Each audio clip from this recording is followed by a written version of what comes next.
Gene's Field of Dreams, the site tonight for Blue Mountain League Baseball. The Hellertown Royals currently in first place with a record of 19-6. Take on the MCS Cardinals with a record of 17-7, currently in second place. Hi again and welcome everyone. Al DeCarlo alongside Tim Nyman.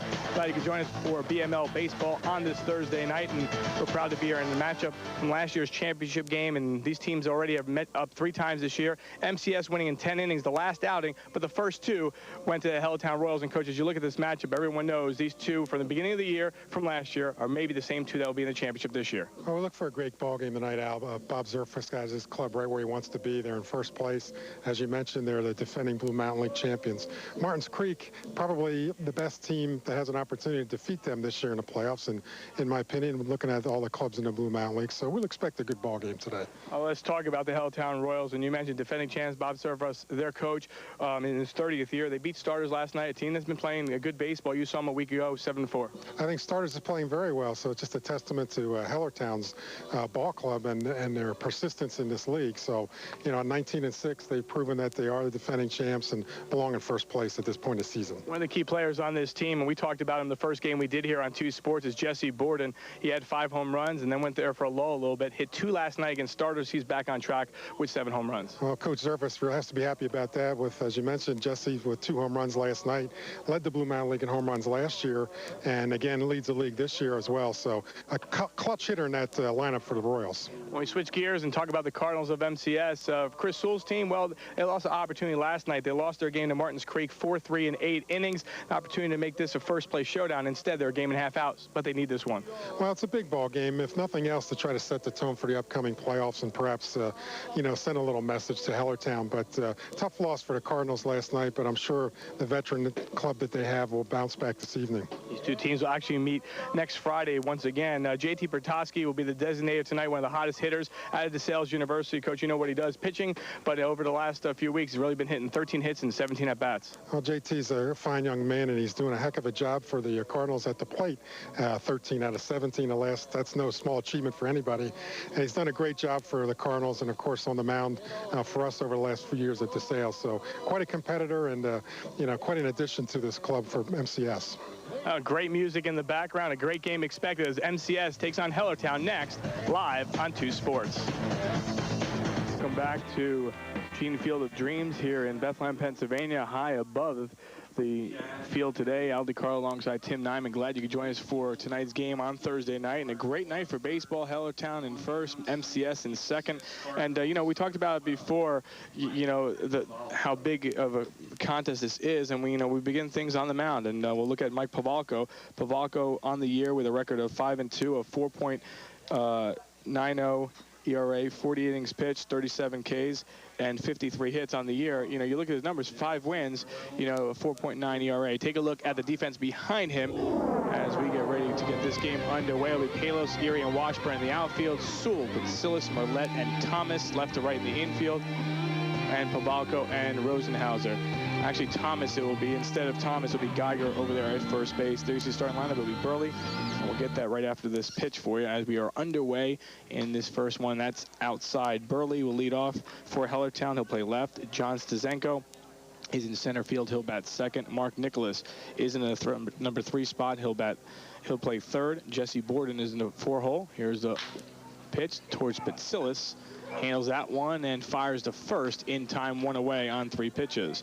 The rest of the lineup for the Hellertown Royals: Chris Grinovisky at short, then Dan Borden will be at first base, Scott Engler is the DH, Scott Nicholas in right field, and the number 9 batter out of DeSales University, Greg Treat. He'll be over at second base, Coach.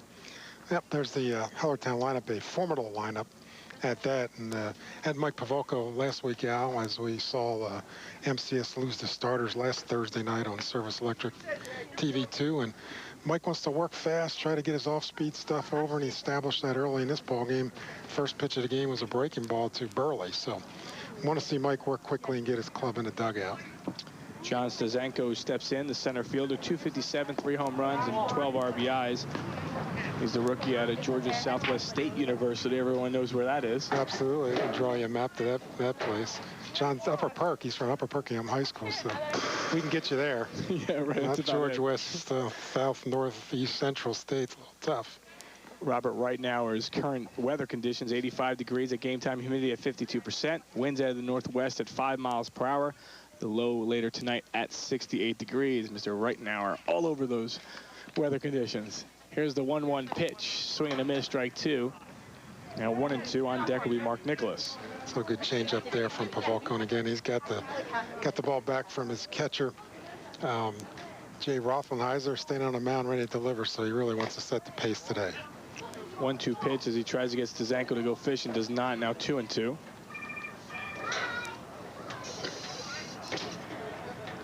So 2 balls, 2 strikes, just underway, top half of the first inning, and this one towards left field, fair or foul. That is a foul ball, and it remains 2-2.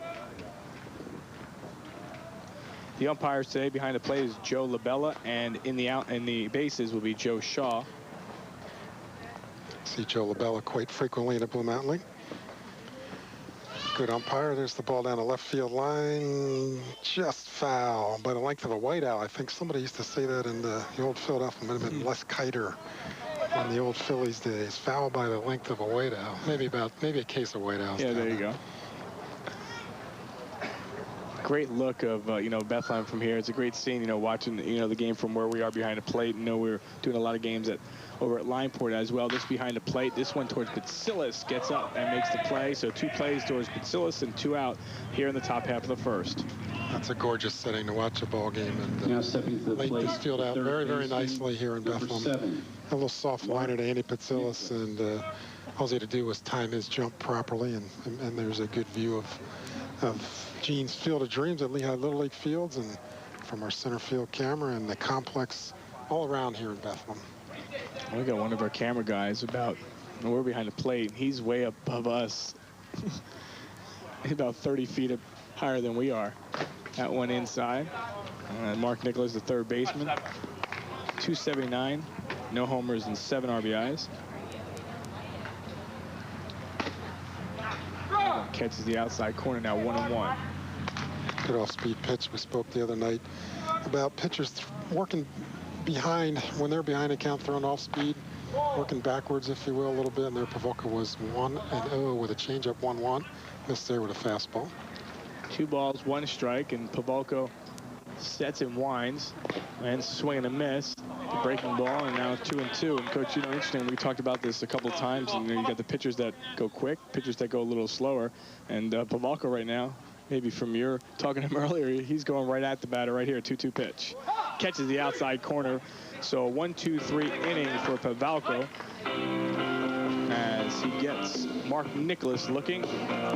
Take a look at the strikeout. 2-2 pitch by Pavelka. See his good form on top, and good 2-seam fastball run away from that left-hander to end the inning. So a very efficient inning for Pavelka. We mentioned the umpires, Joe Labella behind the plate, and Joe Shaw is the base umpire. Glad you could join us on a beautiful night for baseball in the Lehigh Valley. Right across the way, Eagles Training Camp 2006 officially getting underway. As Andy Reid had his press conference earlier this afternoon, players will be out, the rookies and some veterans will be out actually at 8:45 tomorrow morning. Full team reporting on Sunday, and then the first official team workout will be on Tuesday.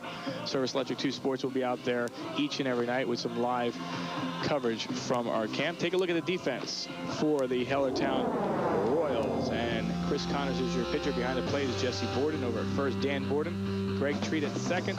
Chris Grinovitsky at short. Mark Nicholas over at third. The outfield from right to left, Scott Nicholas, Johan Stazenka, and Ian Burley in the outfield for the Hellertown Royals. Chris Connors, you see his numbers, 0-0, 7.1 innings pitched, so 7 1/3, 3 strikeouts, 2 walks, primarily a second baseman.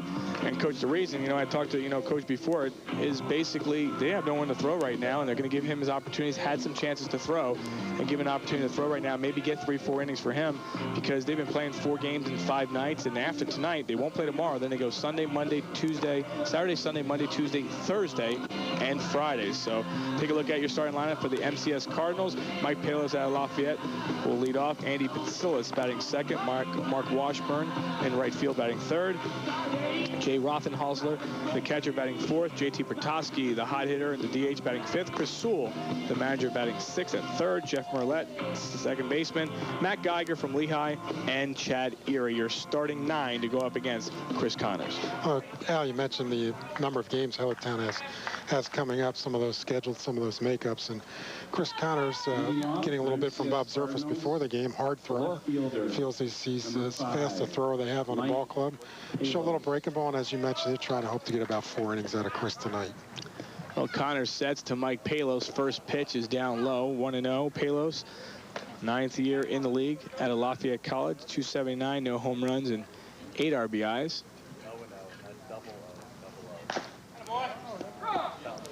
Went in there for a strike, now 1-1. Interesting when you look at Mike Palos and they have him listed as a 38-year-old. I'm thinking, no, we've been covering him in college at Lafayette and had that in there improperly. He's like, I'm not that old. No.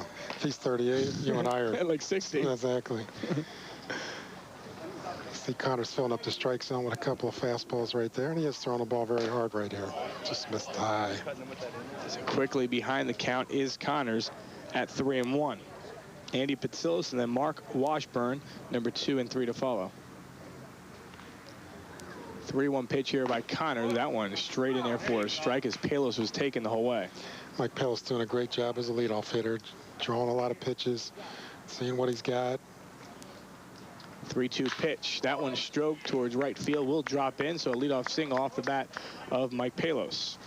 A great job by Mike Palos being a good leadoff guy, setting the table for the Cardinals. Saw Mike last Thursday, as we mentioned before, against starters. I believe he was 3 for 4 that even. Here's a replay.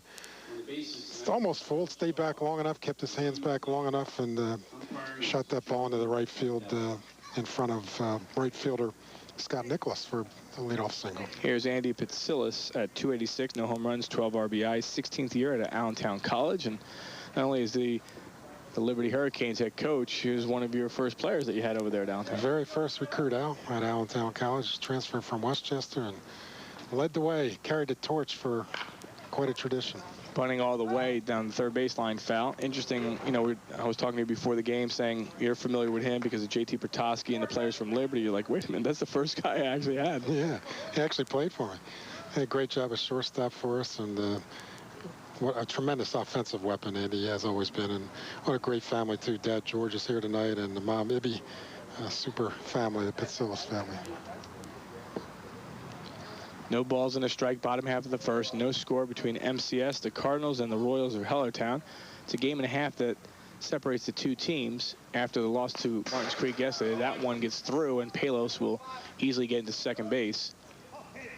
And in scoring position for Patsillas. Looked like a wild pitch right there. Tough chance for Jesse Borden. And we'll see what Andy does. Andy's going to try to pull a ground ball here to move Mike to third base. Not a lot of confidence in Andy. I think he'll probably get that job done. Or he could roll a bunt to the third baseman. Got to get him over. 1 ball, 1 strike. And Patsillas the whole way, and he's out, but he advances the run to third base. So now runner on third. Interesting, when I talked to Chris Sewell earlier this afternoon, he said, you know, we're struggling to get those runners in. We're leaving a lot of players on base, and we need to get a couple runs in. And he thinks the team that scores the first couple innings, you know, may be the team that ends up winning this one. I think that's a tremendous advantage, especially with the wood bats. Runs can be hard to come by, and you know, a 2-run lead is maybe a 4-run lead with an aluminum.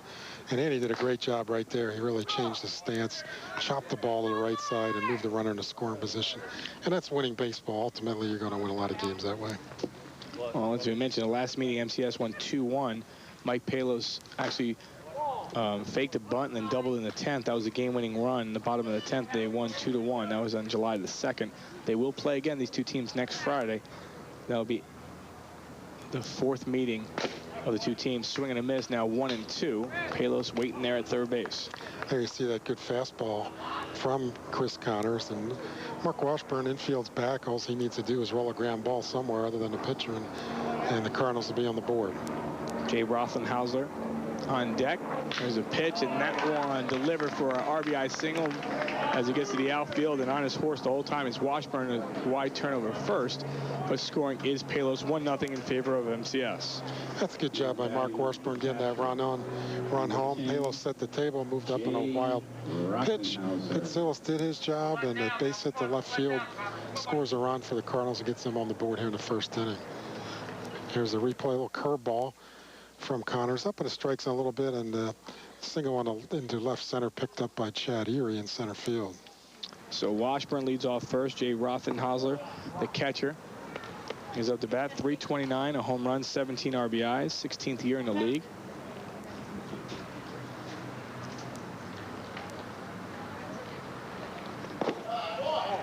Delivered down low, now 2-0 for Connors. A lot of tough left-handed hitters in this MCS Cardinal lineup, Al, and saw Steve Monshine defeat them last Thursday with starters. And, you know, preferred if you have a left-handed starter, it's probably the way to go against this club. So 2 balls, 1 strike, 1 out. Bottom half of the first. MCS on top by a score of 1-0 on a RBI single off the bat of Mark Washburn that scored Mike Palos. Rothenhauser trying to roll that ball between first and second base with Dan Borden holding the runner. Mark Washburn at first. He's got a hole to hit in there between Borden and Greg Treat. There's a pitch, and that one's skied straight up. In play or not, it looks like it will be in play as it comes all the way back, and Mark Nicholas handles that one. So 2 away, and now the hot bat of JT Pertosky coming up. As we mentioned, the open JT red hot, 13 out of his last 17, although JT intercepted us on the way back up here to the booth, and 13 out of 15 he humbly let us know. And what a tremendous athlete. We spoke in the open again. You know, key pitcher in our staff at the Sales, and an absolutely key player for MCS on the mound and at the plate. Well, you'd like to have that red-hot bat right now. Obviously, we'd want him with a little scoring position, but see if he keeps the inning going here. Chris Sewell is on deck.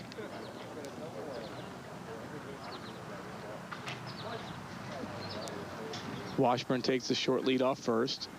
Here's the pitch, and that one off the bat. I think a broken bat and over to first, but the damage is done. 1 run on 2 hits, 1 left on base after 1 inning of play.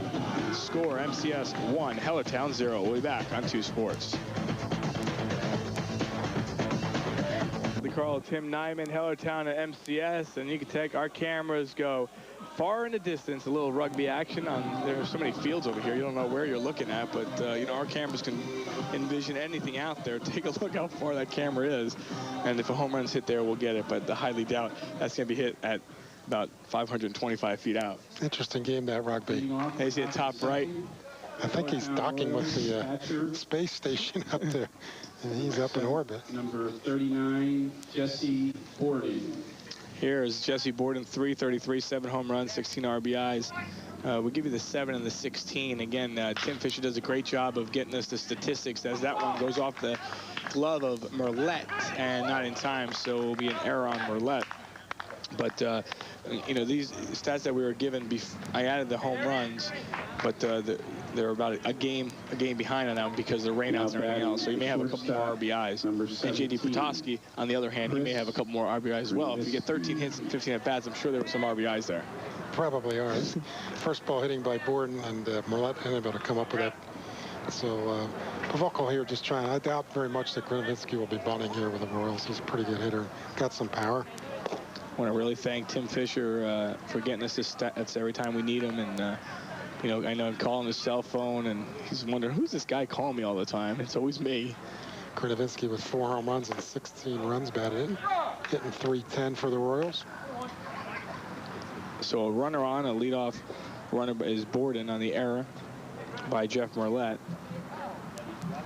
Swing and a miss, strike 2. So Mike Pavelko gets ahead of the batter. Grinovinsky from UMass High School. Very nice player, a good career there at UMass. Dan Borden on deck, ground ball towards third. Sewell over to second, back to first in time. 5-4-3 double play and a quick inning. That's 2 outs, actually. So they'll bring up Dan Borden as I get ahead of myself. Number 21. Pitcher's best friend right here, Al, is a good two-seam fastball by Pavelko. Sewell showing outstanding range, and a nice turn by Jeff Merlette. And just like that, there's 2 outs, nobody on here for the Royals in the top of the second. Here's Dan Borden, 224. No home runs, 7 RBIs, takes a strike. First baseman, 12th year in the league at a Wilkes. Took a good look there at Mike Pavelko, the pitcher. This one stroked foul wide of first. So now 0-2. Dan Borden a little early on that off-speed offering from Pavelko. See Mike working very quickly today and has excellent command of his stuff out of the bullpen pregame. Last week we saw him struggle a little bit at times, but good command tonight.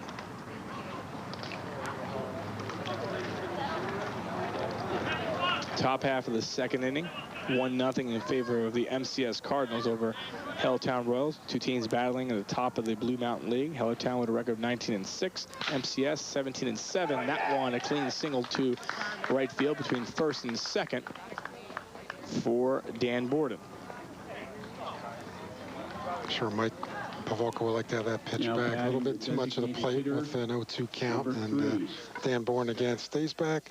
Slightly full, but kept his hands back long enough and drilled that thing between first and second for a 2-out single for Hellertown. Got a little life here in the top of the second.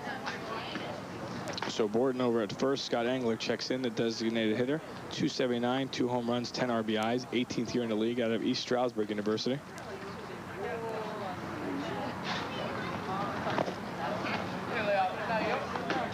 Swings and misses, strike 1. It's Pavelko again leading the at-bat off against Engler with an off-speed pitch jumping ahead. Makes that fastball a little bit more effective, a little bit more sneaky. You've seen him jam Krinovisky on that double play ball. That one fouled back. So 0-2. Hi, Ray. How you doing? So no balls, 2 strikes, 2 outs. Top half of the second. 1-0 your score. On deck is Scott Nicholas and then Greg Treat.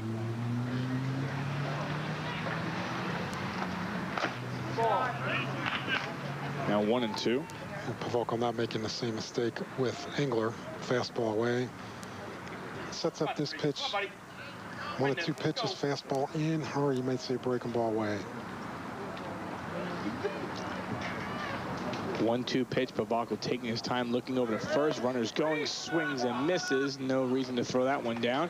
So the strikeout in the second inning, his second strikeout of the game. So they get 1 hit and also an error in there, and they leave the runner on base through inning and a half, and the score is 1-0. Glad you could join us here on Service Electric 2 Sports. Al DeCarlo, Tim Nyman for our Embassy Bank DML Game of the Week. And you never know who's going to beat who in any given night, Coach. You know that as well. Let's see now, though, what's cooking in the Grumpy's Roadside Barbecue Blue Mountain League report. And it all starts with your standings and the top teams coming into this one. Hellertown 19-6, a year ago at 29-3. MCS the Cardinals at 17-7. Martins Creek 14-11. Lehigh Valley Clippers at 13-11. Starters the Orioles at 12-12. Lineport 10-14. Bethlehem Blue Jays 10-16. And Northampton 4-22. We actually saw their 4th win the other night against Lineport. They had a big W there as well. Those are the up-to-date standings that we have here. Tonight's schedule aside of this game, the Clippers taking on starters Martins Creek and Lineport, and Northampton and Bethlehem. And again, as we take a look at the Grumpy's League report, what's not in there is what these teams, not only these 2 teams, but the other teams are dealing with has been the weather conditions and now playing, 4 games in 5 nights and where you're going and what you're doing. And that's what's going on. And that's why we're seeing certain pitchers maybe only going to go 3-4 innings. And you're pulling a pitcher and say, hey, can you give me 3? You really have no other choice. Well, you're really trying to conserve and manage your staff and your innings the best you can. And that's why you're seeing it mixed up. I make a good point of that. And it's interesting in the standings, you've got a battle for first place between these 2 ball clubs. And then you have 3 clubs essentially trying to claim the other 2 spots in the playoffs. You've got the Clippers, you've got Martins Creek, and you've got starters all playing pretty good baseball, but only 2 of those will make the playoffs. Chris Sewell leading off here in the bottom half of the second inning. It'll be Sewell, Merlette, and Geiger. 6, 7, 8 batters in the order. 238, no home runs, 8 RBIs. 15th year in the Blue Mountain League for Chris Sewell, also the manager. So Chris Sewell began that double play last inning to get his pitcher out of potential early trouble. Gets away out of that one. He's actually formed this team back in 2002. One of the productive players from the 1996 Blue Mountain League champs from Martins Creek. For his former team, beat him last night. That one way away and almost takes the head off the Sewell as he gets out of the way at the last second. Sometimes pitchers like Chris Connors haven't thrown a whole lot. Can be conveniently wild, Alan. It's sometimes you can't dig in on a guy like this, and he can be very effective when he does throw a strike. That one's wide of third. Now 2 balls, 2 strikes.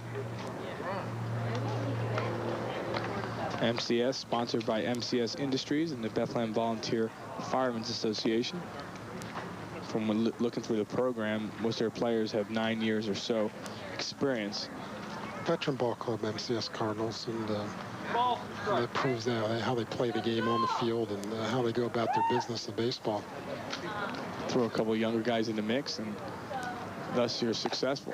That one just misses outside. Now 3-2. There's a situation where, you know, you'll get more strikes for the young pitchers out there. You'll get more strikes if you stay around the plate. Catcher sets up outside and you miss inside. You may not get that pitch. As Sewell draws a leadoff walk for MCS. And how he gets on, he does get on there, so he gets the walk. That's the first walk given up by Connors, and they'll bring up Jeff Merlette. 1-0 your score, bottom half of the second inning. From Gene's Field of Dreams here in Bethlehem. See how the Cardinals elect to play the leadoff base runner here in the second. Do they want to just move him over, keep working to put up that picket fence where you put that 1-run inning on the board? And Sewell going on the first pitch and swinging and trying to get him an extra time, and it still won't matter as Merlette had no choice trying to swing there and give Jesse Borden no chance to get him at second, but Borden does a good job to fire down and get Sewell by about a half. Cardinals playing a little hit and run right there, and I like that situation, but tough pitch for Merlette to handle. The ball really ran in on him, and Jeff trying to hit a ground ball to the right side where the vacated defensive player Greg Treat was covering the bag, but sometimes that ball middle in, just go ahead and pull it. Main objective, get it on the ground. Another good fastball by Connors on the inside part. 1 ball, 1 strike. So Sewell not happy as he goes to the dugout as his team will try to regroup. There's Merlette. Ground ball towards short. Takes a high hop. Grinovitzky fires to first. And doing a good job of bringing it back down as Dan Borden 2 away here in the bottom half of the second inning. Well, Connors getting it done basically with just fastballs right now. So MCS really has to just be a little patient, get pitches they can handle, make him go deep in the count where he really has to serve it up. Has not shown much of a breaking ball at all, not thus far, but really hasn't needed it at this point in the game. Here's a Lehigh product playing first base is Matt Geiger.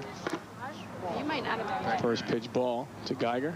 Yeah, University Patriot League champions. A great job up there. There's Geiger doing some double duty. He also plays for the Limeport Bulls in the Tri-County.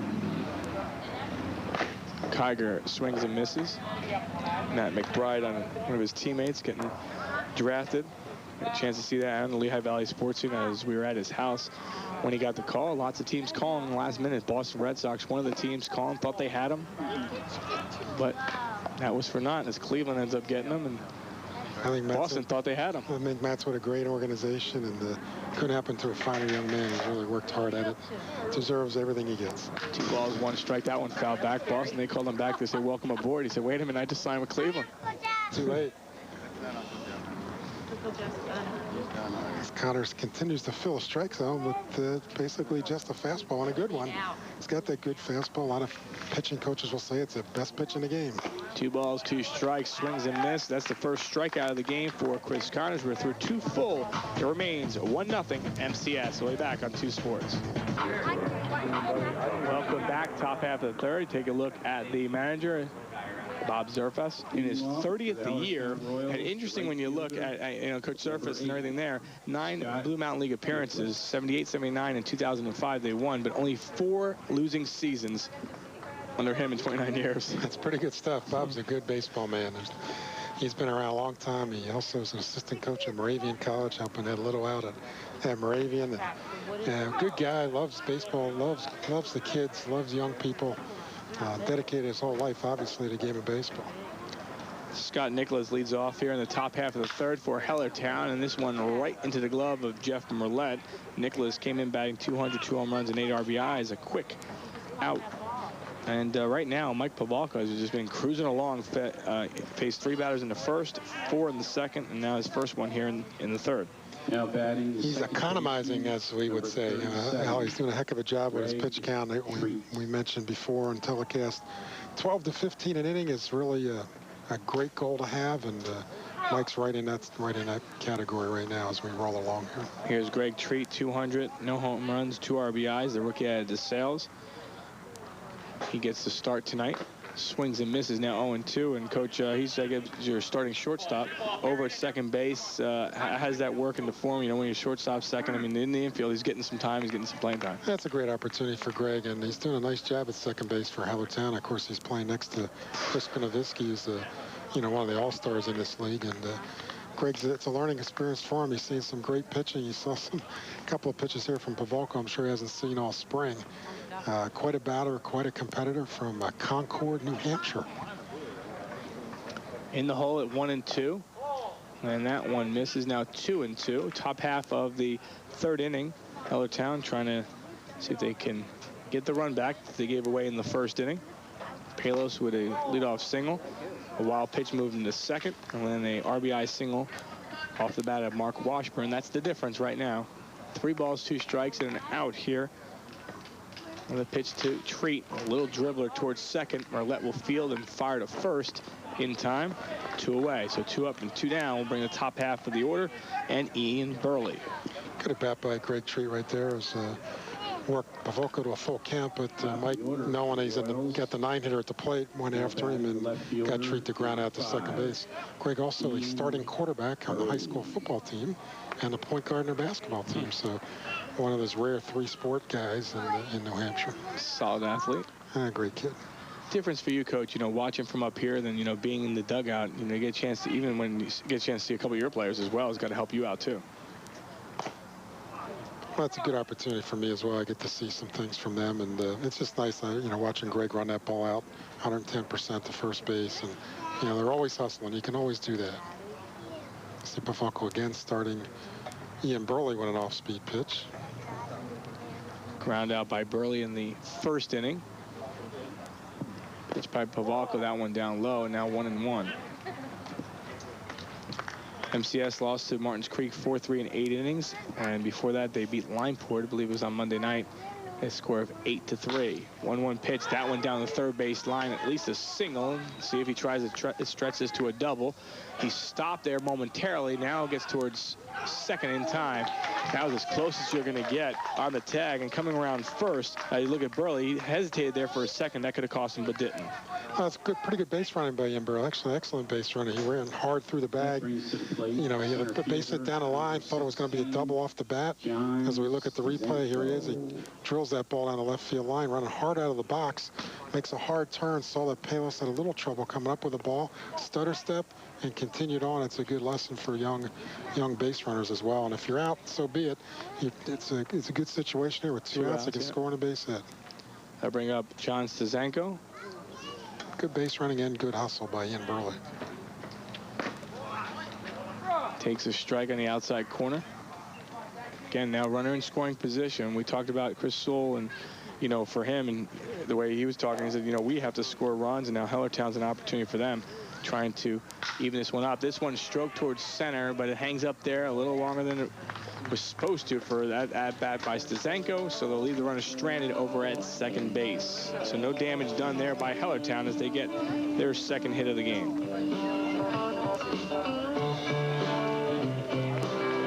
So an opportunity, but they won't score. Let's get a view from our center field camera of Gene's Field of Dreams. Excellent facility, got lights. I'm sure we'll see those on before the end of the ball game tonight.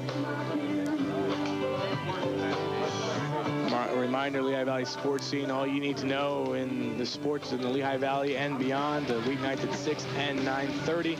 And we'll be out at Eagles training camp along with all the other places across the Lehigh Valley. But starting Monday, we'll start our coverage from Eagles training camp with live coverage from the camp. We're excited to be bringing that to you as well. And so we'll keep you posted for all those fans for the Eagles in the Lehigh Valley, and there's plenty of them. Have an opportunity to see him out there and give you reports fully weeknights on the Lehigh Valley sports scene. Hope you've been enjoying the show, and we've put a lot of effort into it each and every night. And, all the reporters and everyone behind the scenes that you don't hear from, it's a team effort. And that's what we have here at Service Electric, a great team. And right now, two great teams on the field. Just take a look at a nice sky. That's gorgeous summer night. Any predictions for those Eagles this year, Al? Everybody's an Eagles fan right now because the Flyers didn't do very well, and the Phillies aren't doing very well, and the Sixers aren't doing very well. So great anticipation once again. I'm hearing anywhere, people predicting 8-8, 9-7, 10-6. When you lose a guy like T.O., whether he's good or bad, anything's, possible. They're capable, as well as anybody else. They're capable of winning 10, 11, 12 games. And same point, depending on how they come out of the gate, which schedule is kind of favorable for them. Get the Cowboys though in week 2. That should be interesting. Be very interesting. Week 2. Where's that at? Is that in Philly? That's in Philly. Oh, that'll be worth the price of admission right there. That's for sure. We're in the bottom half of the 3rd inning. It'll be Chad Erie, the number 9 batter, then Mike Palos and Andy Patsillo. So 9-1-2 here in the bottom half of the 3rd, facing off against Chris Connors. So Connors has done a good job here for Hellertown. Pitching wise. Yeah, cruising into the 3rd inning here, allowing just 1 run in first 2 innings. I'm sure Bob Zerfus is pleased with this effort so far. He's only walked 1 guy, struck out 1 hitter. He's run some deep counts, and he is throwing a baseball pretty hard. So if he was able to get a hard breaking ball over to complement that fastball, it'd be a tough task for the Cardinals this evening. Yeah, Coach Zerfas had said to us before, he definitely throws hard. He throws as hard as any of the rest of the pitchers that he has on the staff. But now all of a sudden behind here in the count, 3-0. Well, just needs to get this one close. I'm sure there'll be one of those automatic strikes now, as we see 3-0 sometimes with umpires. I let Joe LaBelle's one of the best, the very best in the business. A little tough to give that one right there. That one's a tough one. Anything closer than that would be a leadoff walk. That's the 2nd walk of the game given up by Chris Connors. And Zerfas will take a trip over to mound just to see how he's doing and where he's going to go here. Again, we're in the bottom half of the 3rd inning, and 1-0 is your score. I'm sure Bob Zerfas just talking to Chris to say, hey, look, we've got quality defense behind you. Just fill up the strike zone. Don't overthrow. Don't be somebody you're not. You're doing a good job for us. You're chewing up some innings in the middle of the season when we're backed up, and just be yourself out there and let your defense do the work for you. Well, speaking about doing work, here comes Mike Palos. He singled and scored in the 1st inning, and he took some pitches and made Chris Connors work right from the get-go and end up scoring that run. He's looking to square the bunt. Let's see if he does or not. Takes a strike. Again, he squared the bunt against him last time in the 10th inning and ended up hitting a double. So 3rd consecutive inning for MCS to get their leadoff man on. And Palos advanced on a wild pitch in the 1st. Unsuccessful hit and run attempt in the 2nd. And Mike looking for a favorable count, possibly maybe to hit and run again, or try to pull the ball through the hole between 1st and 2nd. Any way you can to advance the runner right here is the hitter's job. All first is Erie. Palos showing bunt. Now he squares that way. That ball way outside, 2-1. A good job by Mike Palos. He's now got a favorable count to hit and run if they choose to do so. Problem is Chris Connors not really around the plate, so you can't really count on a fastball in the strike zone, but this is one of those counts you could go ahead and try to do something. 2-1. Palos taken all the way, now 2-2. Bob Zerfas' trip to the mound reminds me of some of mine, where I'd go out there and say, take a look around you, see these guys with gloves on, let them help you. 2 balls, 2 strikes, and the runner is going. Throw down to 2nd, not in time. That actually dribbles towards the outfield, but the stolen base is by Chad Erie. So now runner in scoring position with a 3-2 count coming up to Palos. Good count to run on there by Chad Erie, especially Mike Palos at the plate. He's not going to stand there and take a called third strike. He's going to get the ball in play if the pitch indeed was a strike. So ball's a little bit low. Erie with a great jump and stole that base, and now Palos trying to pull the ball, possibly get him to third with less than 2 outs. Did you know that? Here's a good look at your runner, Chad Erie. Andy Patsillas on deck for the MCS Cardinals. Here's that ball. Tough pitch to handle. Borden short hopped the ball, but it was really not much of a chance as Erie had an outstanding jump from first base. This one towards short. Fielded there. That will advance the runner to third. Palos out at first as he grounds out, but it'll bring up Andy Patsillas with an RBI right at third base. Excellent back by Mike Palos. Patient at the plate, allowed the runner to steal a base, and then got enough behind the runner, Chad Erie, to advance him to third. And again, just winning baseball. We talk about it all the time here on Service Electric during the telecast, and that's the way you play. Royals now with their infield back, except at third base, so another ground ball will score a run here. Patsillas swings straight through that one, 0-1. He's 0 for 1 tonight. Came in batting .286. Kind of like to play the infield in with 1 out if you hit a ground ball right at an infielder, you're able to stop that run. This one should be enough to get the runner in as it's skied towards Stazanko in center. The RBI, sacrifice fly by Patsillas. He gets the job done, and it's 2-0 MCS. Good piece of baseball here in the Cardinals in the third inning. A walk, a stolen base, a ground ball advance, and a sacrifice fly to center field by Patsillas. His job was to roll a grounder in the middle of the field or get the ball in the air, and he did just that. And that's a nice run right there. You get excited about that. Here's Washburn. He had a RBI single in the first inning that scored Palos. 2-0, bottom half of the third inning. Connors delivers here. 1 ball, no strikes. Grounded towards Grinovinsky, and that one takes him. It rolled up right over his leg. So the error to Grinovinsky, and a 2-out base runner for the MCS Cardinals. Grinovinsky got caught between hops there. As an infielder, you try to field the ball at its highest point or its lowest point. And those short hops, those between hops are the ones that cause the error. And here you go.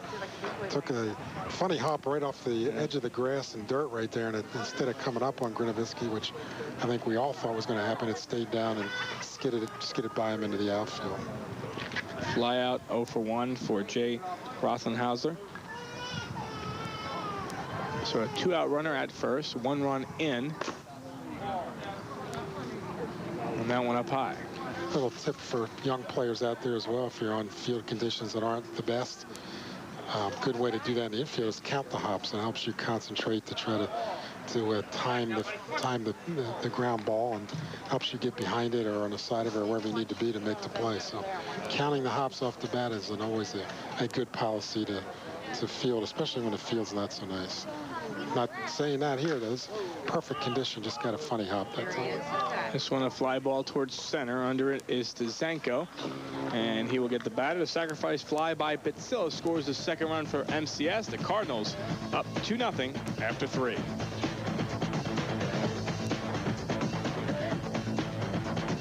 Al DiCarlo, Tim Nyman. Great view of Bethlehem from this field. 2-2-0, 0-3-1 for Hellertown as we welcome you back here. And Coach, we always say that walk always hurts, and the walk to Chad Erie, then the stolen base. He scores on a sacrifice fly by Patsillas. You're down 2-0. I don't know if anything that causes more heartburn for a manager than the leadoff walk. I don't know what the statistics are. I'm sure they're out there somewhere. That Elias Sports Bureau maybe could cough them up, but we need to get on that. But it's just unbelievable the percentage of runners that score after a leadoff walk. Well, we go to the top half of the fourth inning. It's Mark Nicholas, Jesse Borden, and Chris Grinovinsky. 3, 4, and 5 batters facing off against Mike Pavalko. And that one stroked towards right and foul out of play. And right now, good chance to talk about Pavalko a little bit.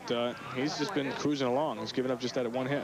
Grabbed that thought right from my head. Well, I mean, he's just doing a heck of a job out there. Continues to work quickly, getting ahead in the count, and good command of all pitches right now. He's faced just 2 batters over the minimum so far through 3 innings. Very efficient outing by Mike, and he knows that's what he's got to do. It's a sign of a veteran.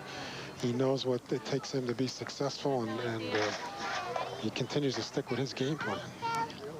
2 balls, 1 strike to Nicholas. Swings through that one. He gets a little piece of that, 2-2. Jesse Borden on deck, and then Grinovisky. So now 2 balls, 2 strikes. Okay, you must at night. Okay, I think I'm not going to hold you. That one popped up towards third. Now we'll go out of play. It remains 2 balls and 2 strikes in the top half of the 4th inning. Seeing Pavelko trying to work these left-handers away for the most part, but he came back in hard with a fastball on the inside part of the plate and jammed Nicholas just enough. And Nicholas got a piece of it to foul off into the Hellertown bullpen. And Coach, while we're talking, right now that Pavelko's pitching well, 2 over the minimum, still warming up Steve Rao in the bullpen right now. Well, Steve might just be getting a little side day in and getting a little work in over there. I don't think Chris Sewell has any intentions of removing Mike at this point in the game, but Steve probably just getting a little work in that bullpen. 2-0 MCS. That pitch on the outside. It's now 3-2. Hellertown just trying to string in maybe, a couple runners. And 1, 2, 3 in the first. In the second, first batter reached on errors. This one stroked towards right field, and under that one is Washburn. He waits for it, handles it with ease. 1 away. So 1 up, 1 down here in the 4th. For the most part, decided that double by Burley. Nothing's really been hit that hard. Yeah, this is a formidable Hellertown lineup as well. And I mean, there's a good example right there by Pavelko. Number 3 hitter Nicholas giving his due respect in that 3-hole, but ended up getting ahead of him. Then count got to even and full count, and then Pavelko just went at him pretty hard with a fastball. He's got a 2-run lead. If it's a home run, so what? It's still 2-1. So you want a challenge in this situation, especially with a lead. Here's Jesse Borden, an outstanding night last night in the win against Starters, where Scott Angler hit a home run, but Jesse Borden hit 2 home runs. Swings and misses. Now 1 ball, 1 strike. Gotta love a guy that pitches backwards. There's a 1-0 changeup that Borden was sitting fastball and swung right through that. Excellent pitch. Pavelko deals the 1-1 pitch. There's a strike. Now 1-2. Now he'll control here. Fouled that up with a good 2-seamer in the outside corner. And he got a bunch of options. Again, fastball up and in, maybe a changeup away. We'll see where we go. This one, short fly ball to center field. Taken there by Erie, 2 away. So they'll bring up Chris Grinovisky. Grinovisky got grounded into that double play in the 2nd inning. 5-4-3 started by Chris Sewell.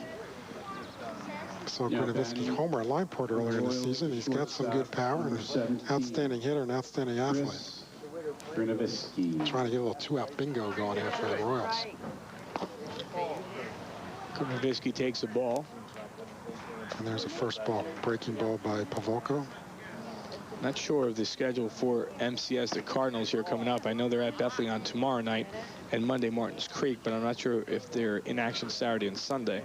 But I do know that Hellertown has Lineport on Saturday, Northampton on Sundays. This one's going to be a tough play, as it takes actually a favorable bounce towards second, but not in time, as that one went off the back part of the mound.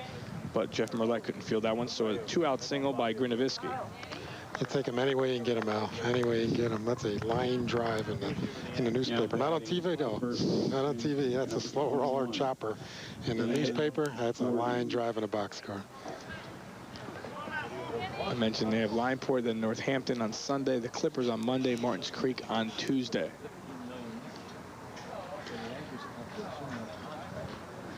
Still some time left in the season, and when you're only, spread thin by a game and a half, you talk about the other teams, fighting for 3rd and 4th place right now.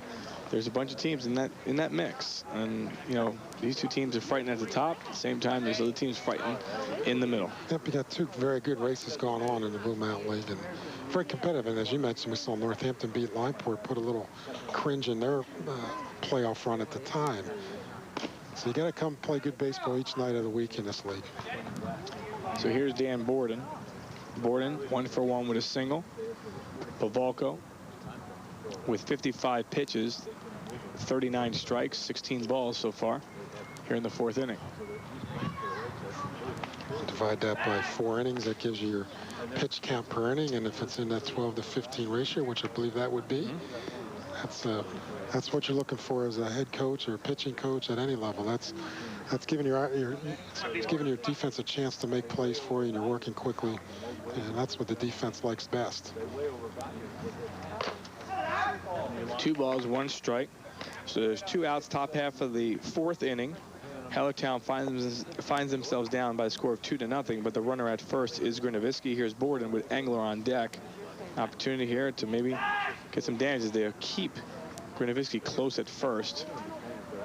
Grinovisky getting a nice lead at first base, and certainly a threat to run. It wouldn't be a bad idea here in the 4th inning to try to steal that bag and have an opportunity to score with 2 outs. He has a good lead. He'd have one foot on the AstroTurf in the old days at Veterans Stadium. That pitch missing. Now 3-1. And he should get his pitch here. Always a good pitch to run on 3-1. Typically, you'll get the same pitch, 3-2. So, good hitter Borden is. He can be disciplined enough to take for ball 4 or let it loose if it's in the strike zone. And there goes Grinovisky. He's going ball 4. Now first and second for Hellertown. So the single and the walk. And now Engler in business trying to get that RBI in from second. A little bit more in that 3-1 policy with 3-1 pitch, especially with a guy that's around the plate that doesn't strike a lot of guys out. It certainly is a good time to run the guy. I mean, a little conversation here with the umpires. I'm not sure what this is about, Al. Perhaps lost the count. Yeah, oh, God. No, he's still Penn State. Well, that's what I'm looking at now. If it was 3 and scoreboard had 3 and was it 3-2? Well, if he called it a strike, Yeah. then it is a full count and it's a stolen base. Borden just trotted it down very nicely. Nice try, 3-1. Perhaps he thought it was a ball, and Joe LaBelle with a strike caller and make it a full count. So a stolen base for Grinovisky. Surfos coming over saying, okay, so what exactly happened there? My guy went over to first base and he thought he had a walk, and you're changing on me. What's going on here? Is there for much rather have first and second 2 outs and a runner on second with 2 outs, but I believe that's what happened. 3 balls, 1 strike. This is 3 balls, 1 strike. So we all have it wrong at this point, Al. So let's just play 3 balls, 1 strike, and 2 outs here in the top of the 4th with a runner in scoring position. So a good lead. It's Grinovisky, and the shot towards second fielded there by Merlet. So with all that, it really doesn't matter as the run does not score, and it remains 2-0 after 3.5. Much ado about nothing.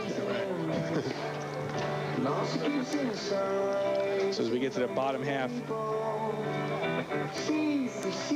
of the 4th, it's going to be JT Bertosky, Sewell, and Merlet to bat.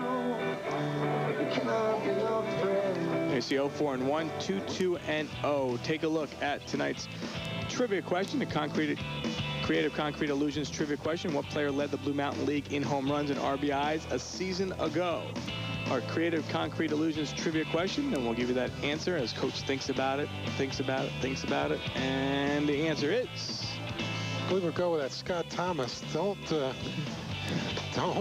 use what I used in the Open. Yeah.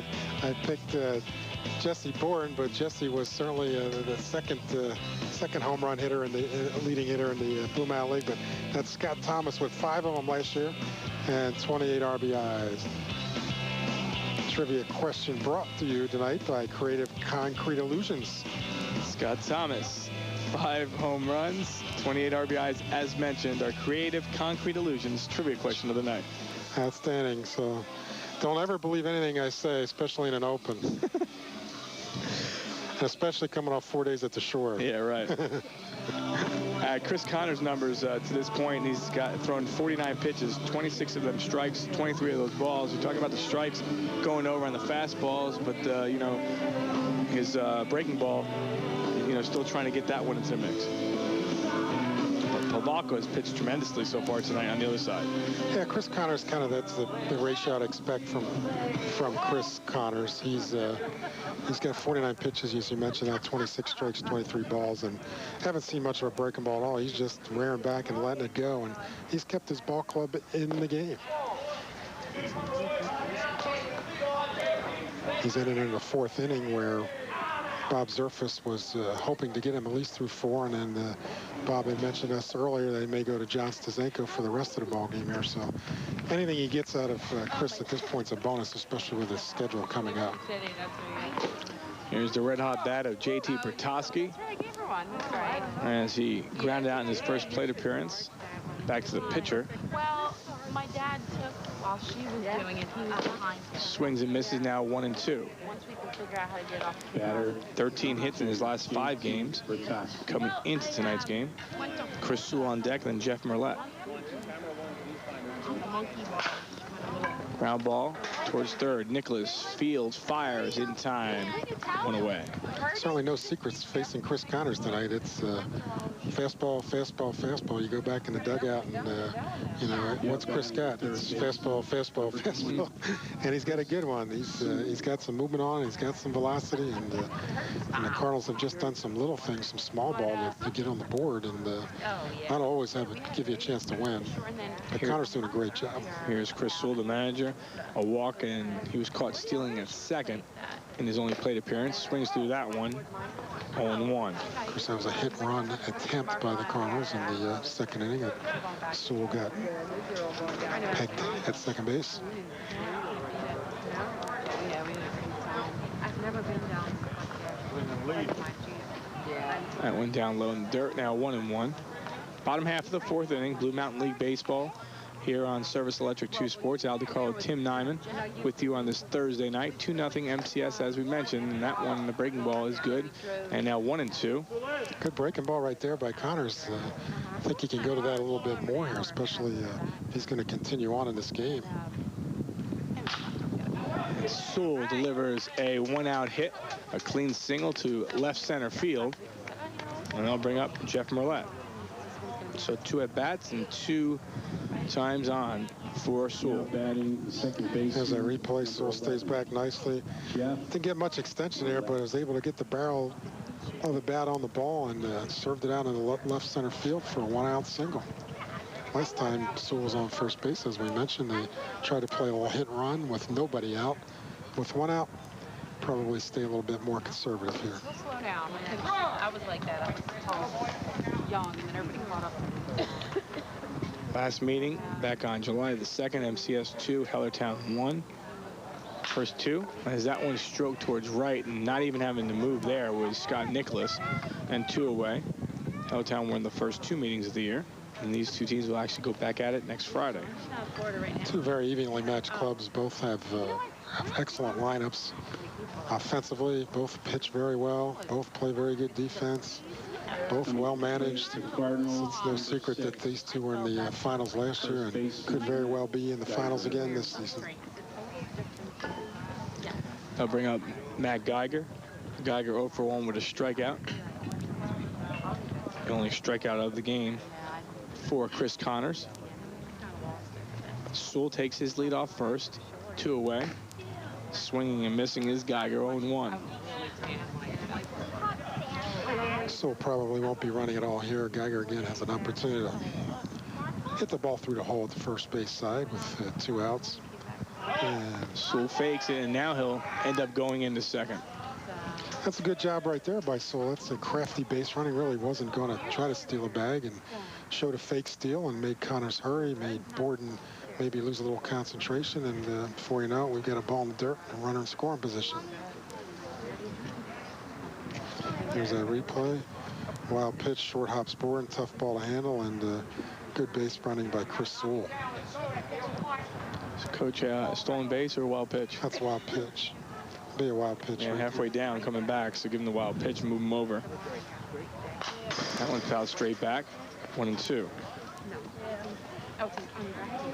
Now Geiger kind of trying to come up with a little 2-out bingo here in the bottom of the 4th for the Cardinals. Another run here.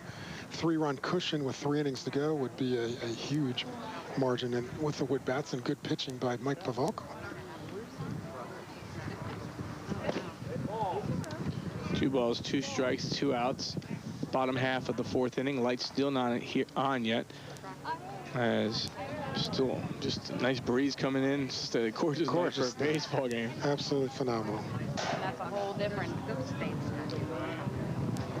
Sewell told me earlier, can't leave the base runners on. He's sitting there at second, trying to get something back, and this one fly towards left center, and that'll retire the side. So they don't score here in the 4th, but through 4 innings, it is 2-0 in favor of MCS. They're back on 2 Sports.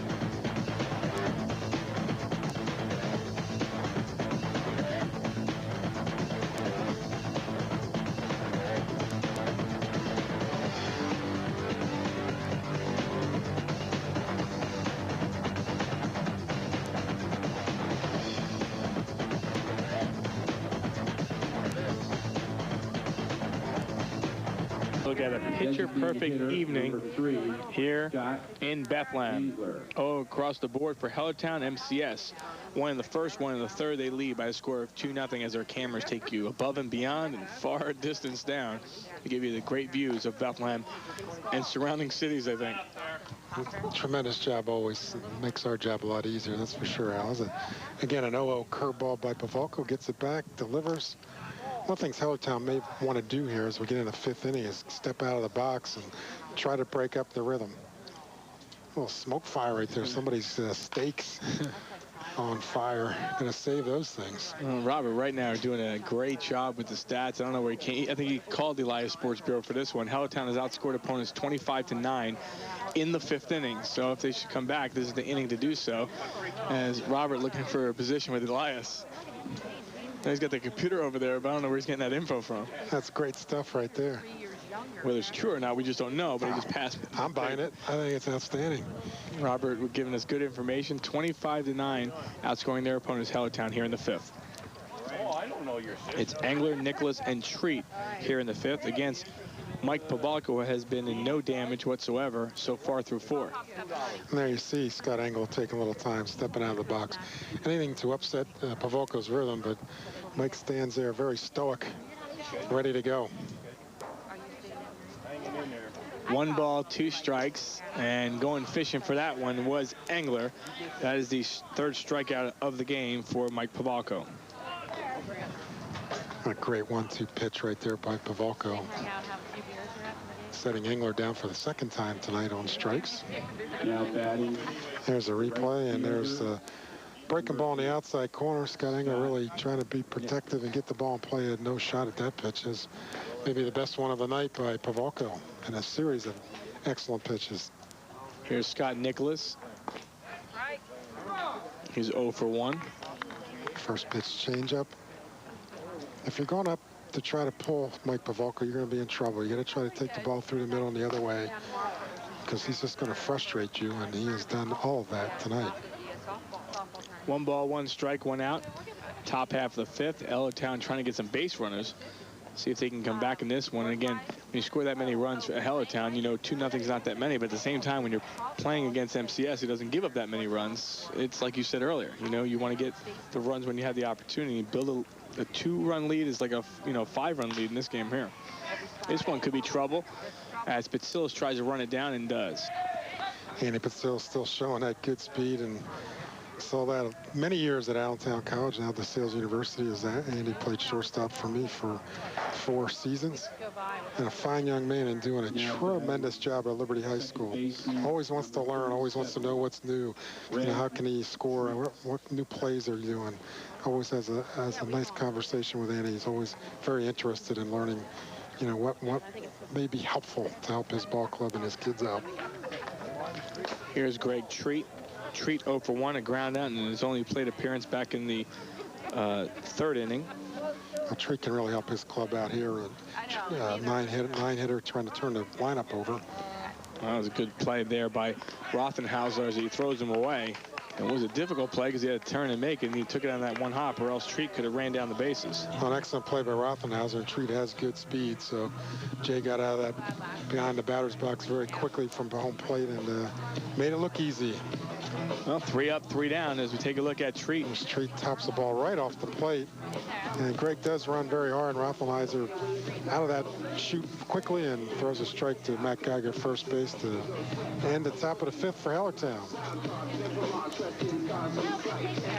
Well, we talked about the standings earlier, and where they were, and we mentioned them a couple times, coaches. We know 1 versus 2 and how they've been playing and everything else, but, Martins Creek at 14-11, a half a game behind them. The Clippers at 13-11, Starters at 12-12, and Lineport and Bethlehem still in the mix. They got 10 wins, but when there's still, 8-10 games left in the season or whatever it is, you still have an outside chance of getting in that 4th spot, because you don't know what that 4th team will end up doing. They may take a little curve. That's absolutely right. I would not count out Bethlehem by any stretch of the imagination. A lot of talent on that club. I think Starters and Martins Creek may be playing the best of all the clubs right now, and that they're trying to get in those 3rd and 4th spots. I've seen them, Lehigh Valley Clippers, having some trouble scoring some runs as well, but also have great pitching and pretty good defense. Well, reminder, professional women's softball, the Philadelphia Force, exclusively right here on Service Electric 2 Sports. You can visit their website at philadelphiaforce.com as we follow them at ECTB Stadium at Bicentennial Park throughout the season. We mentioned Bethlehem and the Lehigh Valley Clippers. You and I will be at that game next week, so that'll be our Thursday game. Will be Bethlehem and the Lehigh Valley Clippers. That'll be a big ball game right there for both clubs. I lost by Bethlehem may indeed end their chances, and Lehigh Valley hanging on for one of those 4th and final spots. 9-1-2 here in the bottom half of the 5th. Chad Erie, Mike Palos, Andy Pitsillis, and Chris Connors is into the 5th inning. MCS has an opportunity. They've gotten on 3 of their leadoff runners in the 4 innings here. They've done a great job doing that, and 2 of them have scored.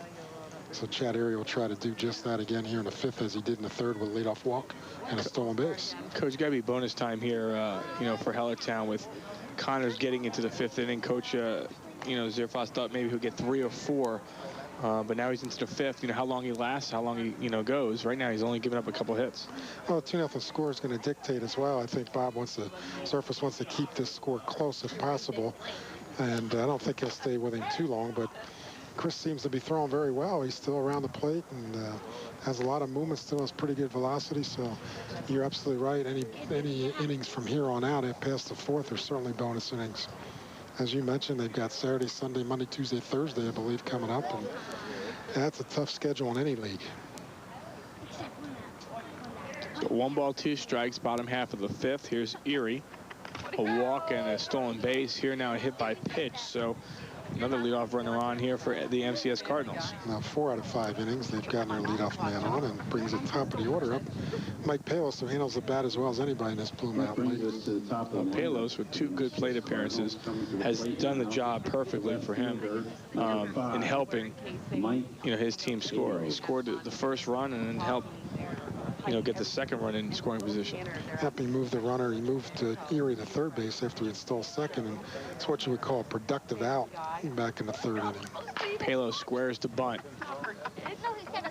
and end up getting him at first as Chris Connors had to jump over Dan Borden, but got to play evenly, and at the same time going over to 2nd base is Chad Erie. So once again, good job there by Palos to get him in scoring position for Pitsillis. Well, Chris Connors, a 2nd baseman by trade, showing his footwork, this time off the mound, and flips to Greg Treat for the out, but the Cardinals successful in moving the runner into scoring position for their 2, 3, and 4 hitters. And Mike Palos just outstanding job getting on the 1st inning, scoring a run, moving a runner to 3rd, and putting out a sacrifice bunt here in the 5th. That's the kind of things you want your leadoff guy to do, and anybody in your lineup to help your club have a chance to win. So I'll bring it up. Andy Pitsillis. Pitsillis sacrifice fly and an RBI in his last plate appearance. And Andy will be looking for something he can really get good wood on right here and try and drive the ball in a gap somewhere, or at least single to score that run. So Erie with a big lead off 2nd. And this one stroked towards right, and it just does drop in. And do they send a runner? They will. As Scott Nicholas will end up throwing that one in, and they'll bring him back. So now first and third, we'll bring up Mark Washburn. And Patsil's lines a sharp single in the right field, maybe hit too hard. It was a pretty good read by Chad Erie. He saw the ball down and circled third base, but the ball was hit so hard that third base coach was unable to wave him in safely, and it's a good hold right there because they still can score a lot of ways with one out from third base and your number 3 hitter at the plate. So Washburn, who singled in the first and drove in the first run, has an opportunity to drive in another RBI. It'll be the third run of the game, and reach on error in the third. Remember, it's on camera. Bottom half of the fifth. 2-0 MCS. Runners on first and third. Pitch. And Hellertown here just looking for a ground ball somewhere to end this threat with one pitch, but first and third, one out, 1 ball, 1 strike here in the fifth. Silas with the lead, now 2-1. Mark Washburn looking for a fastball here. He can middle in, and he can sit on and get the ball airborne to left field for a sacrifice fly to make it 3-0, which would be a huge lead here in the bottom of the fifth with just 2 more opportunities for Hellertown. 2-1. That one is a strike, now 2-2. So Connors brings back the count. That's a huge pitch here for Connors. Still a little giddy up now here in the 5th inning with 1 out. And here's a time for the breaking ball. I haven't seen many of those tonight. The few we saw were not bad, and wouldn't be a bad time to go ahead and throw that right here. Patsil is certainly a threat to steal at first base. 2 balls, 2 strikes. That one fouled. It remains 2-2.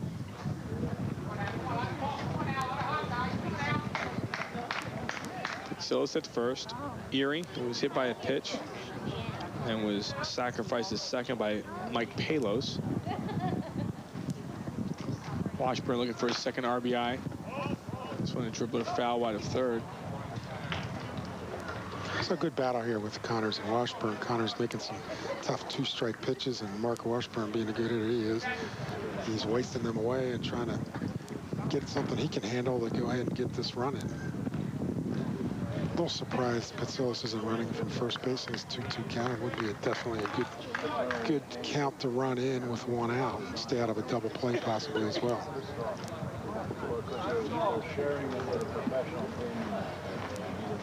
And Washburn stepping out on Connors. Certainly mentioned earlier in the top half of the inning, that's something Hellertown probably should do more of to upset the timing of Mike Pavelka, who's been outstanding tonight. Connors keeps Patsillas close as Patsillas looking towards second.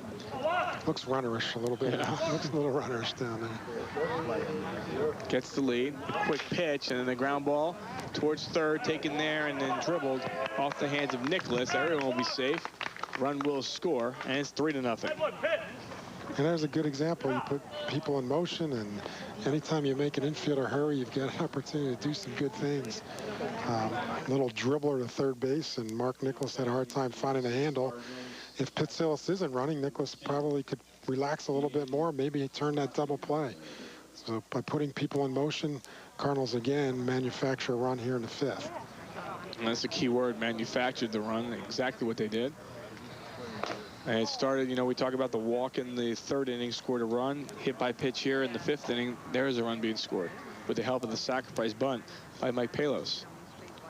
And again, the importance of having that leadoff hitter reach base. They've scored 3 of them here, and you know, such an important factor in the ball game. Puts so much pressure on your defense. Jay Rothenhausler looking for his first hit of the game. First and second, Patsillas over at second, Washburn at first. A run already in here in the 5th. 3-0 your score. Swing and a miss. Strike 2. And Chris Connors hanging in there nicely for Hellertown. I'm sure Bob Zerfus maybe at this point would speak to Chris either during the inning or between innings to see if he can go ahead and finish the game, again saving his arms for the tough stretch they have coming up next week, beginning on Saturday. This one a foul deep towards right field. like mom and pop. You know, like, no. It's gonna last. Yeah, I noticed. I told you. That's a good look at Jay Rothenhauser. That's what I said. Cleanup hitter for the Cardinals. Looking to add even some more insurance runs here in the bottom of the 5th. Here's the pitch. That catches the outside corner. Good breaking ball. And going back to the dugout is Rothenhauser. And that, I believe, is the second strikeout out of the game for Chris Connors. Doesn't come at a better time. Good breaking ball right there by Connors. And again, I would have liked to have seen a few more of those in certain situations, but there it is. Little backdoor breaking ball and an excellent job by Jesse Borden framing that pitch and keeping it a strike. Is a good example for young catchers out there. All framing, receiving is keeping strikes. Absolutely froze Rothenhauser there. It'll bring up J.D. Bertosky. Bertosky came in red hot, 13 hits in 5 games, is 0 for 2 tonight. He's looking for his first hit. Pitsillis over at second. Washburn over at first, 2 away here in the 5th. And here's a strike. You know, Robert right now continues to hand me information. The starters beat the Clippers 8-1 tonight, and we mentioned now the Clippers at 13-12, and starters now at 13-12 as well, and that's, you know, in 4th place. I think starters is playing very, very well, and started last Thursday with a win here against this good MCS club, and Pumpkin Miller's got his club playing hot at the right time, trying to peak at the right time to get into the playoffs. So that's a big win for the Orioles.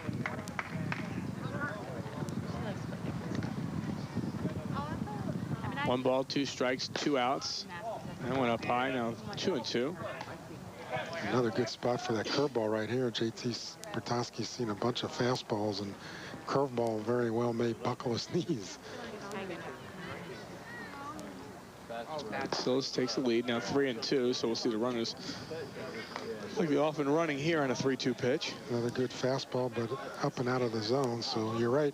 Here's a situation where a base hit gets into the gap. Will score 2 runs with the runners running. So you really want to avoid these full count, 2-out situations. 3 balls, 2 strikes, 2 outs. Runners going. Bertosky drives one to center field. And that will score the run in Andy Pitsillis. An RBI single by JT Bertosky, 4th run of the game. And that may be enough for Chris Connors. We'll have to wait and see.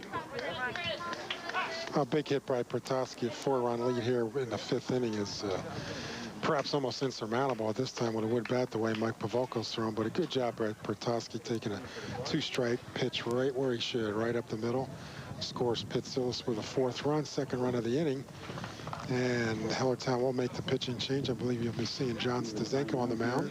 Looks like we're going to have a change. 2 pitchers. So I think we're going to have some fielding changes as well. Probably see Chris Connors go to second base. And whoever comes in to play the outfield will replace Treat in the batting order. That's yet to be determined.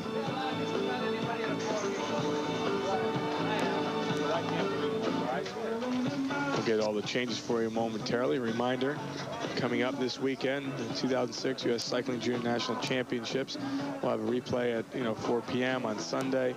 Lehigh Valley Velodrome Cycling, the Tandemonium will have a next day replay at 7 o'clock. Also, the Bob Walsh Memorial Softball Championship at 1 o'clock as well. So John Stazenko is the new pitcher for Hellertown. Yes, Coach Zerfus relaxing in the dugout. He's been around a long time. He knows he's not going to panic here. And, it's another game on the schedule. Certainly you take the field trying to win them all. But Coach Zerf knows he's got some games coming up, and he's preserving arms at this point. There you take a look at Stazenko, the new pitcher for Hellertown.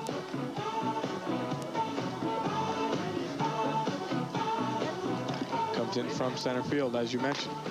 A couple changes. Coach, now 4-0. You're down. You're playing against a very solid team, and and that pitcher, I mean, Pavolko has just been outstanding so far tonight. Done a wonderful job, Pavolko, but we have to remember that MCS just lost a tough game recently. Had 3-0 going into the 6th to Martins Creek, and lost 4-3 in 8 innings. So I'm sure that's on their minds here as they continue to try to build the lead. And it's so important in baseball. I think a lot of times teams, young teams especially, high school teams, even college teams, will score early and not often enough. And before you know it, the other team catches up, and you wonder what happened to your lead. So it's always key to continue to build. Just trying to catch all these changes. Who's where. And Connors just went over to second. We know Connors is a second. We know that Greg Treat is out of the ball game, so it's a matter of who is now in the outfield replacing Treat in the batting order. That we... John Stazenko, meanwhile, 5 1/3 innings pitched this year. He's 1-0 with a 1.31 ERA. The MCS Cardinals, third baseman. Chris Connors, hats off to him. He essentially did his job, and everything Bob Zerfus and Hellertown asked him to do was throw strikes, keep the club in the game, and he's run into a hot pitcher tonight, Mike Pavalko. So, but a good job by Connors and giving Hellertown some meaningful innings, and Stazenko here just performing some maintenance innings, if you will, just to close out the game here and again preserve some arms for the upcoming schedule. That one fouled straight back.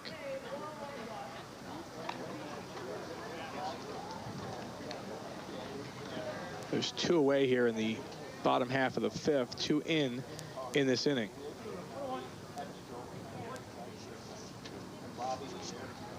Runners off first and second. Here's Sewell. And now 1 ball and 2 strikes. It's a good breaking ball by Stazenko. And again, you know, Connors, a lot of fastballs during the game. Anything off speed that MCSC sees here, the remainder of the game will be difficult for them because they've seen a lot of fastballs. Another breaking ball by Stazenko. Count even at 2. 2 balls, 2 strikes, 2 outs. Bottom of the 5th as MCS has doubled their lead in this inning from 2-0 to 4-0.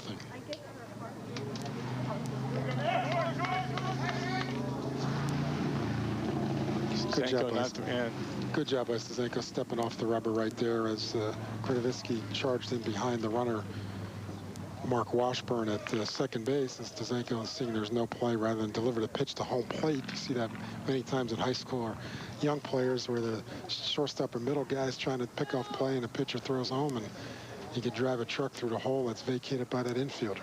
I'll take you to the beginning of this inning. Chad Erie hit by a pitch. Sacrifice bunt by Mike Palos, a single and the RBI by Andy Patsillas, an E5 that got Washburn on. Then Rothenhauser ended up striking out.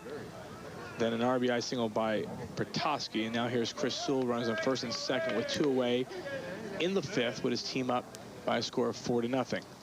Stazenko pitches to Sewell, and that one down low, and Sewell doing a good job here in this plate appearance and letting Stazenko, who came in relief, work for every pitch.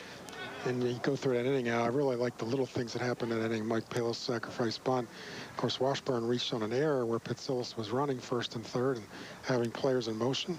Runners running here, and they'll call a strike out here on Sewell. So Sewell strikes out. That is the 3rd strikeout of the game. 2 runners, though, come in to score. We go to the 6th, 4-0 MCS. Well, the lights are on here in Bethlehem as we go to the 6th inning. Your score, MCS, the Cardinals, as they plate 2 in the 5th, 4-0 your score. Al DiCarlo, Tim Nyman, we welcome you back to this Blue Mountain League game of the week on 2 Sports. Interesting to see how Mike handles the long inning, as the Cardinals really were on offense for quite a bit of time, but he comes right out and throws strike 1 to get ahead. Again, you see him getting it thrown, wasting no time at all between pitches. Great job this evening. It's going to be a tough play for Patsillas. Takes the high hop, fires the first in time. So Ian Burley is out here, and a good play there by Patsillas. Couldn't wait too long, grabbed that ball and just had to get it out of the glove quick. That's what we spoke about earlier, Al. As a good infielder that Andy is, it's at the lowest hop or the highest hop, and he had no chance at that low hop. So had he continued to charge, he would have got an in-betweener that would have ate him up, and he had enough confidence in his arm to go ahead and make that play.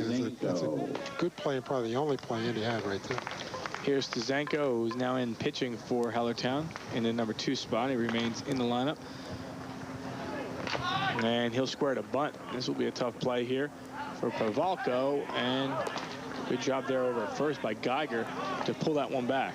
It wasn't an easy play at first. No, not by any stretch, and a pretty good bunt by Stazenko, and Pavalko got off the mound very quickly, handled himself very well. I mean, you hurry up in bunt situations, hurry up, get to the play, and then take your time in terms of making that throw. Make sure you never throw the first base off balance, and good footwork Outstanding play by Mike Pavolko. Not an easy play at all, as you said, Al.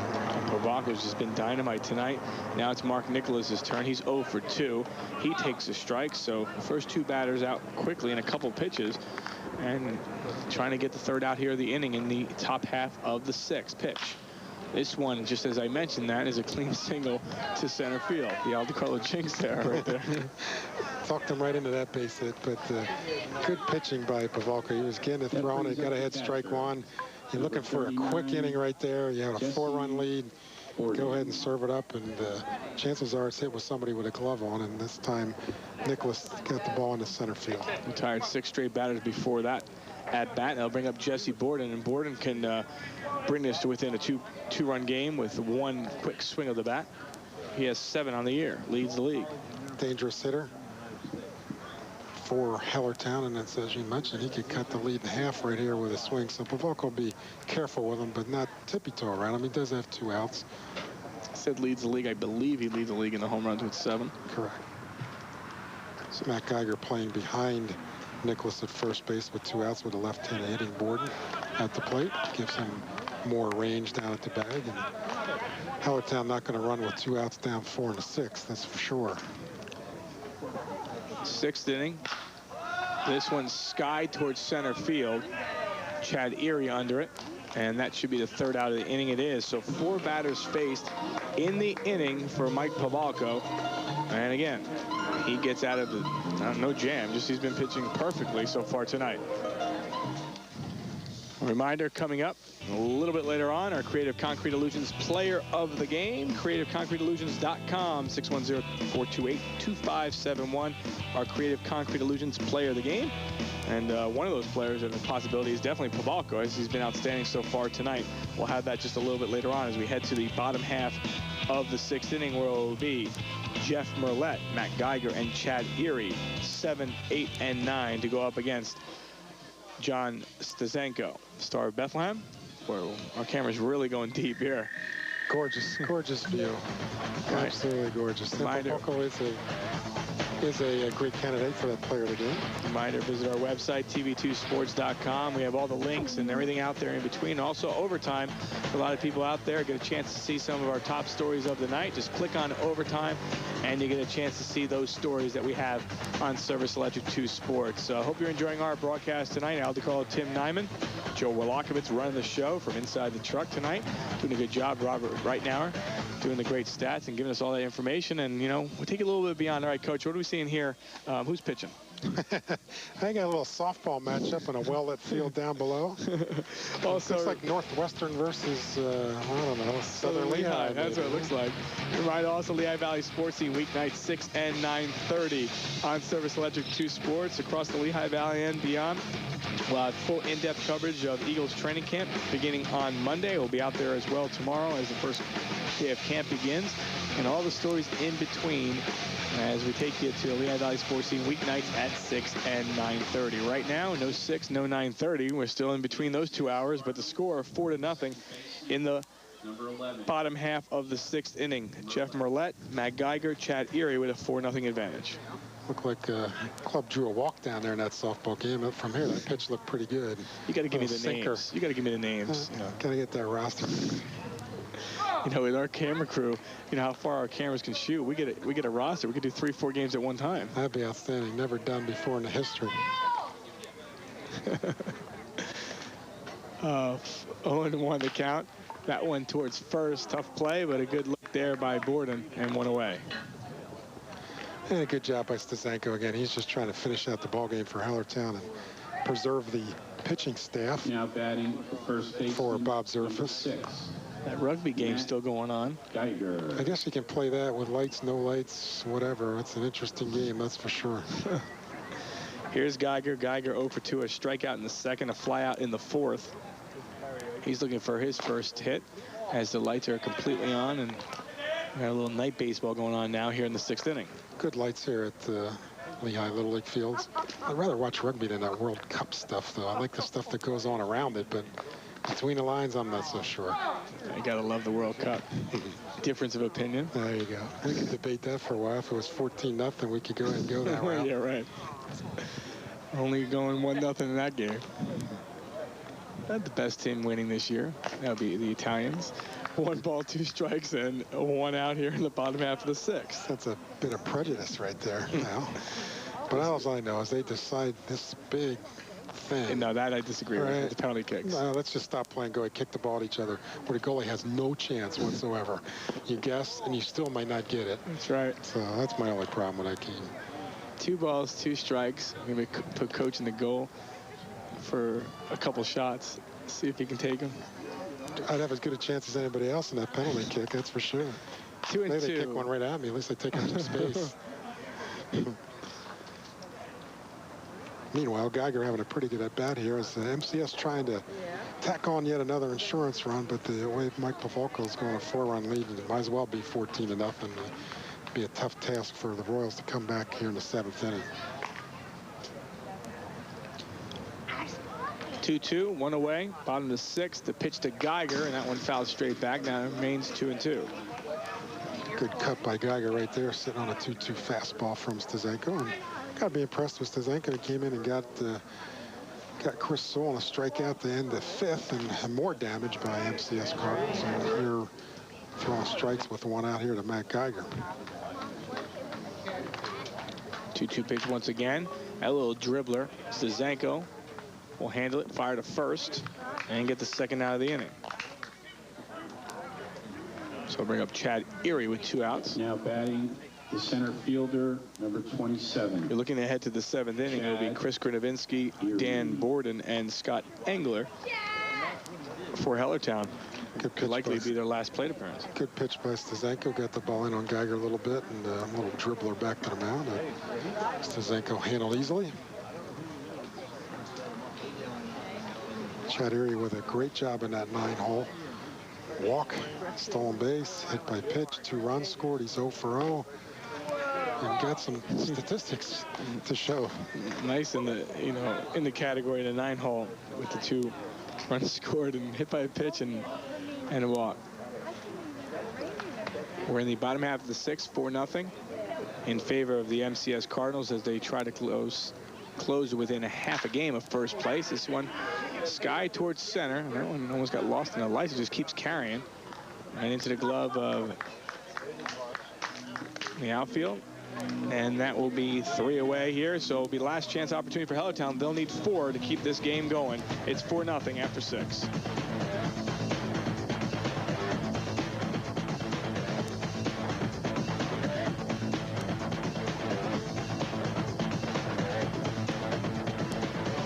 Seventh inning. We'll have that momentarily. This one, a bullet towards left field, back to the fence, and making that grab is Palos, 1 away.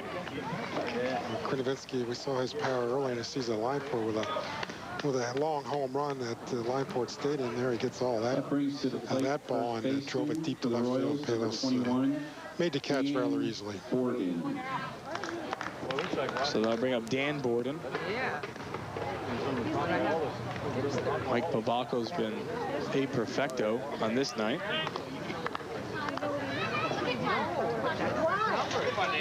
And Hellertown down to their final 2 outs.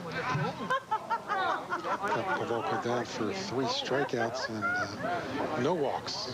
Another manager's dream right there. Just get it, throw strikes, don't walk anybody.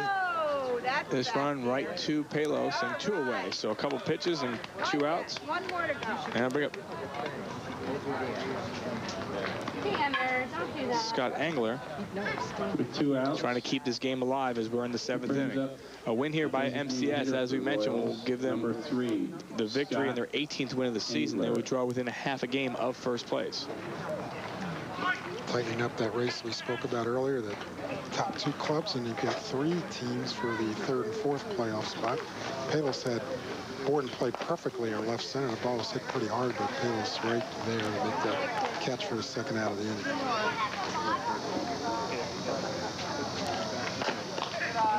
1 ball, 1 strike. As Pavolko has given Chris Sewell a great gem on this night. One tries to come back in, but doesn't. 2-1 continues to awfully fast. He's just going there for the next pitch and wasting absolutely no time at all. And what a clinic he's put on today. It's a great example. You don't have to be a hard thrower to be a good pitcher. It's not how hard, it's where. 2-1 pitch. Foul straight back down to their last strike. Hellertown Royals. And for MCS, they're trying to bounce back from that loss last night where they had the lead and ended up losing the game. 2 balls, 2 strikes, 2 outs. 4-0 to score in the 7th. Here's the pitch. And that one, and they're still alive. A clean single to center field off the bat of Scott Engler. Good piece of hitting by Engler, taking that pitch right through the middle, a 2-strike approach, and keeping the Royals alive here in the 7th inning. You never know. It's a great game. You never know that last out. Number 8. Engler successfully avoided the hat trick tonight out. He struck out twice previously and gets a base hit here and ends up 1 for 3 in the night. I bring up Scott Nicholas. Nicholas 0 for 2 on the night, trying to keep this game alive here. On deck will be Chris Connors. Connors staying in the game as he moved to second, or replace Greg Treat in the batting order. Swing and a miss. So 1-1. Good pitch by Pavelko. Scott Nicholas with 2 home runs on the season. So yeah, this Hellertown club, you can't count them out, that's for sure. But just an outstanding performance by Mike Pavelko this evening. Here's a pitch. This one fouled straight back. It's again down to their last strike is Hellertown. I didn't see it up there, so I think. And Mike Pavelko trying to finish up on a shutout. I'm sure he'd like to not only complete this game, but certainly lowers that ERA with a 0 through 7. And came in with a 5-2 record, a 4.90 ERA. Here's the pitch. That one a little low, 2-2. Very impressive performance. Looking for a 2-2 changeup away here to Nicholas. Let's see see if we're on the same page. Outside 3-2. 2-seam fastball. Geiger staying. Not a surprise you guys aren't on the same page. I get one wrong once in a while. Geiger staying behind Engler as he'll be running here in a full count. 3-2 pitch. He hangs in there. I take a shot every now and then. No, that's good. I had to get one wrong just to keep people honest out there. Let them know I'm human. Not really. I've got many wrong in my career. With Doug a lot, you know, so I could take him apart, but you know. Doug did a great job last Thursday. Outstanding. So 3 balls, 2 strikes, 2 outs, 4-0 to score. They scored in the 1st inning. It was Mike Palos that ended up scoring the run. And in the 3rd inning, Chad Erie scored. And they scored 2 runs in the 5th. Giving coaches and player clinics here on some of these broadcasts. I have to give an umpire clinic right there. There's a situation where Rothenhauser took one off the body at somewhere. I think it might have been a fingers, and Joe Labella takes his time, walks the ball back to the pitcher, Pavelko, and gives Jay Rothenhauser, the catcher, a chance to recover a little bit. And you'll see the catcher do the same thing if the umpire ever gets hit during a ball game. It's just common courtesy, and it's the right thing to do. Now ends the game kind of where he was all night. A couple strikeouts on the game for him, 4 in all. And the final score in this one, MCS, they win by the score of 4-0. And they improved to 18-7, a half a game back at Hellertown, 19-7. And the creative concrete illusions player of the game, well, not a surprise, is Mike Pavelko. You know, he gave up no runs. You know, 4 or 5 hits on the night. And Coach, your thoughts of him? Super job by Mike Pavelko tonight, throwing a 5-hitter with 4 strikeouts and no walks, and puts the Cardinals a half game within the 1st place of the Hellertown Royals. A super job by Mike and the rest of his ball club tonight. Well, next week we'll have the Lehigh Valley Clippers and the Bethlehem Blue Jays. For right now, 0-6-2 for Hellertown, 4-5-0. MCS wins this one by a score of 4-0, and they pick up the victory after the loss last night to Martins Creek. They come right back with the win. Coach, overall, you know, it's getting